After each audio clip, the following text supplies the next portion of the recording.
James Melendez, James the Wine Guy, here to celebrate with you today. A fantastic wine producer that I've talked about their wines quite a bit, and I'm always excited to get a bottle of wine from Cornerstone Cellars in Napa Valley. So stay tuned for the Sauvignon Blanc review.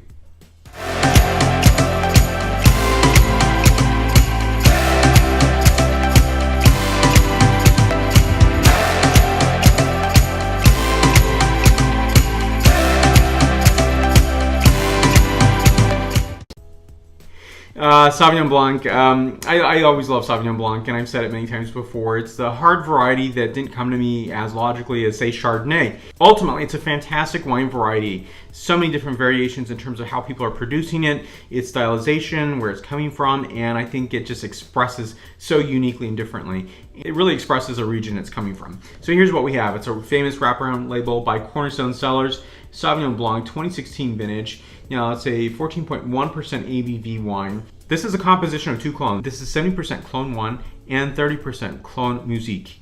And it's a really beautiful, expressive, gorgeous wine. And I want to share this in a fantastic large format glass.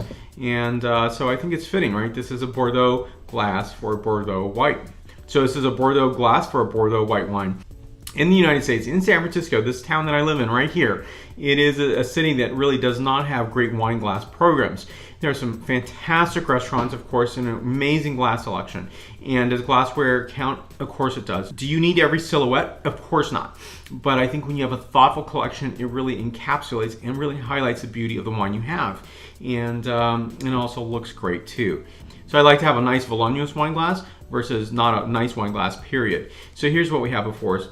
Point score, this is 93 points out of 100 points. So just a note on this glass. I think for me, while a lot of people are going to serve their red wines in a Bordeaux glass, a Bordeaux wine in a Bordeaux glass, of course, but a lot of people don't expect to do a white wine. For me, it gives a clear expression of this wine. It's really clean, beautiful, gorgeous, and I think the scent characterization is something for me that I really pick up on pretty easily in a glass format like this. I'm getting notes of gold and green citrus zest, a bit of almond hibiscus, and white flowers. Really nicely done. Next, the flavor characterization. So when on this, I'm tasting a fantastic expression of a wine that's really giving some gold citrus tonality. When I mean by gold citrus, I mean grapefruit, I mean Meyer lemon, I'm also meaning bergamot. So it's a really nicely done. Also a bit of green apple on this that slices through in terms of that really great clean characterization, nice minerality to this one, as well as Italian white fig and a slight hint of pepper, which I think to me is an indication that this is Sauvignon Blanc. Not like a huge pepper in terms of alcohol, but in terms of just a flavor characteristic, a little bit of a savory note that goes up on this wine. So again, 93 points out of 100 points. I'll put more information on this producer down below. Right down here, questions and comments can be listed there as well. Right up here is the subscribe button, so please hit that button if you haven't done so already. The reason to do so is very simple. You're going to see the latest videos that I am producing. And we can also have a conversation. I'm on Facebook, Twitter, Instagram, and Pinterest as well, and WordPress. So thank you for your support. Many more great wines to come throughout this amazing year. Take care, and thank you again for watching. Salute!